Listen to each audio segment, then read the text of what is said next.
এর আগের বার আমরা কথা বলেছিলাম ওহমস ল নিয়ে। এখন কথা বলবো সিরিজ কানেকশন নিয়ে। একটা সার্কিটের মধ্যে কম্পোনেন্টগুলোকে অনেকভাবে কানেক্ট করা যায়, তার মধ্যে একটা হচ্ছে সিরিজ কানেকশন। তো সিরিজ কানেকশন আসলে কিছুই না, শুধু কম্পোনেন্টগুলোকে পর পর যোগ করে যাওয়া, পরপর একটার পর একটা কানেক্টেড, এটাই সিরিজ কানেকশন। তো এখানে আমি তিনটা রেজিস্ট্যান্স আঁকলাম, আর 1, আর 2, আর 3। এই তিনটা রোধ সিরিজে আছে এখন।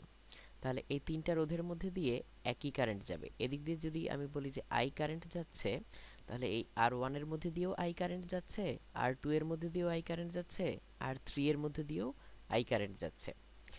যদি আমরা এভাবে একটা সার্কিট আঁকি, ধরে নিই এরকম, এখানে একটা ব্যাটারি, প্লাস মাইনাস, ব্যাটারির সাথে এভাবে তিনটা রেজিস্ট্যান্স লাগানো। ধরলাম এই ব্যাটারি 5 ভোল্ট দেয়, এখানে 2 ওহমস, এখানে 2 ওহমস, এখানে 1 ওহমস। তো আমরা যদি বলি যে এর মধ্যে দিয়ে আই কারেন্ট যাচ্ছে, তো তিনটা রেজিস্ট্যান্সের সবার মধ্যে দিয়েই সেই একই আই কারেন্ট যাবে। এখানে এমন না যে প্রথমে এইটুকু পর্যন্ত বেশি কারেন্ট যাবে, একটা রেজিস্ট্যান্স পার হওয়ার পর কারেন্ট একটু কমে যাবে, আরেকটা রেজিস্ট্যান্স পার হয়ে কারেন্ট আরও কমে যাবে, আরেকটা পার হয়ে একদম কমে যাবে। এরকম না, আসলে এখান থেকে একবারে হিসাব করেই কারেন্টটা বের হয়। তো আমরা এটাকে পানির পাইপের সাথে একটা মিল দিয়ে কল্পনা করতে পারি। যদি এরকম মনে করি যে এটা একটা পানির পাইপ, এদিক থেকে এদিকে পানি প্রবাহিত হচ্ছে, তাহলে রেজিস্ট্যান্স যেহেতু বাধা দেয়, প্রবাহকে বাধা দেয়, তাহলে পানির পাইপের মাঝখানে যদি হঠাৎ করে একটু সরু হয়ে যায়, তাহলে এই অংশটাকে আমরা একটা রোধ হিসাবে চিন্তা করতে পারি। তাহলে এখানে আবার পানির পাইপ নর্মাল, এখানে আবার আরেকটু বাধা সামনে, এখানে আবার আরেকটু বাধা দিলাম। তাহলে এই চিকন অংশগুলা এই রোধগুলাকে রিপ্রেজেন্ট করে। তাহলে এটাকে চাইলে আর 1, এটাকে আর 2, এটাকে আর 3 লিখতে পারি। তাহলে এখানে এই পাইপের মধ্যে দিয়ে পানি যাচ্ছিল, পানি গেলে এখানে বাধা পাবে, এখানে আবার কোনো বাধা নাই, এখানে আবার বাধা পাবে, একইভাবে এখানে আবার বাধা পাবে। তাহলে ব্যাপারটা কি এরকম যে এখানে পানির প্রবাহ বেশি, এই বাধার পরে কম, এই বাধার পরে আরো কম? না, এই জায়গার পানিটুকু কিন্তু সামনের দুইটা বাধাই টের পাবে, কারণ পুরা পাইপ কিন্তু পানিতে ভর্তি, পুরা পাইপটা পানিতে ভর্তি। তাহলে সামনে যদি কোথাও এক জায়গায় বাধা থাকে, এদিক থেকে বেশি পানি আসলে আসতেই পারবে না এই বাধাটার কারণে। একইভাবে এই বাধা, এই বাধা সবগুলো আসলে একসাথেই কাজ করে। ঠিক তেমনি এই রেজিস্ট্যান্সের বেলায়ও তাই। এখানে তিনটা রেজিস্ট্যান্স মিলে আসলে টোটাল একটা রেজিস্ট্যান্স তৈরি করে, টোটাল একটা বড় রেজিস্ট্যান্স তৈরি করে, সে অনুযায়ী এখান থেকে কারেন্টটা বের হয়। তাহলে এই পানির মতো এখানে মিল দিয়ে বলা যায় যে এইখানে তিনটা সরু অংশ যেমন একসাথে একটা বাধা তৈরি করতেছে, এরকম এই তিনটা রেজিস্ট্যান্সও একসাথে একটা বড় রেজিস্ট্যান্স তৈরি করবে। তো এখানে রেজিস্ট্যান্স কত সবগুলা মিলে, সেটা আমরা চাইলে একটু হিসাব করতে পারি। তো আমরা আরেকটা সার্কিট আঁকি, আমরা এরকম করে আঁকি একটা সার্কিট। ধরে নিই এখানে তিনটা রেজিস্ট্যান্স পর পর, আর 1, আর 2, আর 3।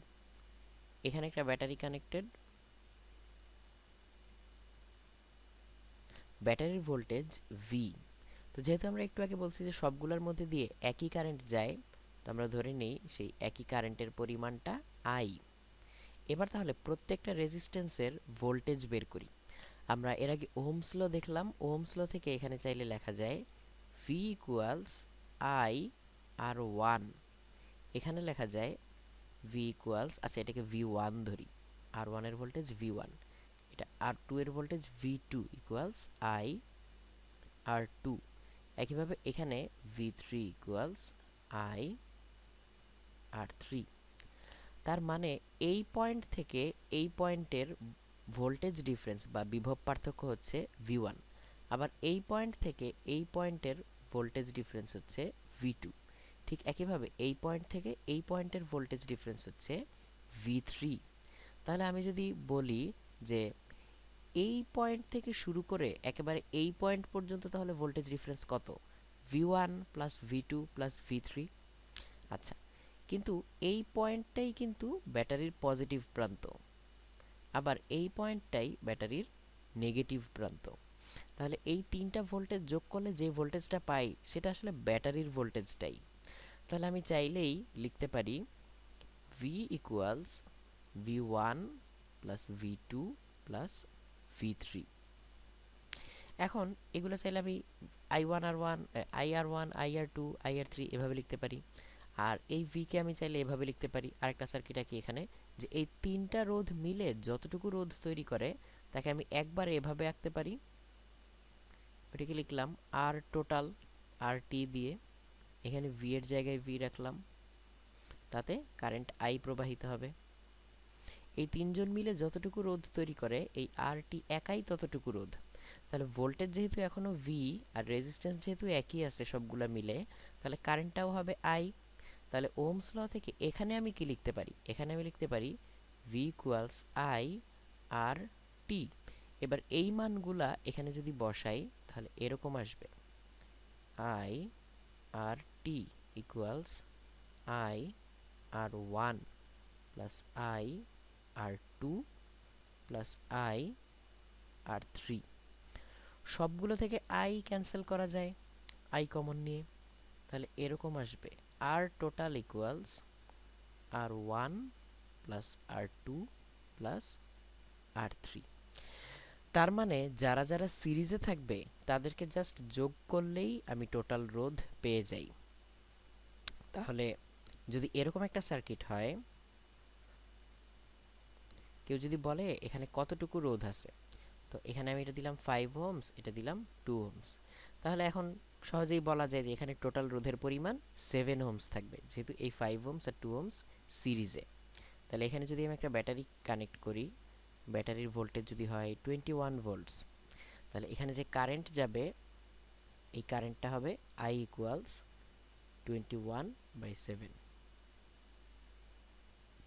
3 অ্যাম্পিয়ার্স কারেন্ট যাবে। তো এভাবে যতগুলা রোধই থাকুক না কেন পরপর আমরা সবগুলা যোগ করে যাব।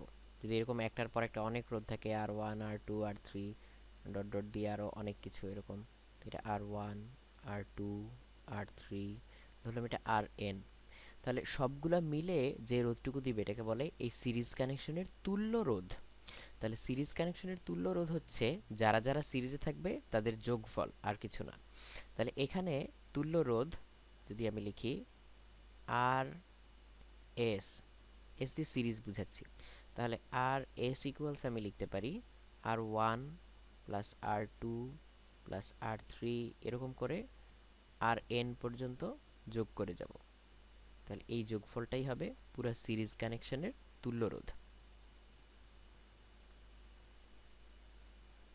এখানে সিরিজ কানেকশন সম্পর্কে আরেকটা কথা এখানে বলা যায়, বেশি ইম্পর্টেন্ট, সেটা হচ্ছে যে সিরিজ কানেকশনে যারা যারা থাকবে তাদের সবার মধ্যে দিয়ে একই কারেন্ট যাবে।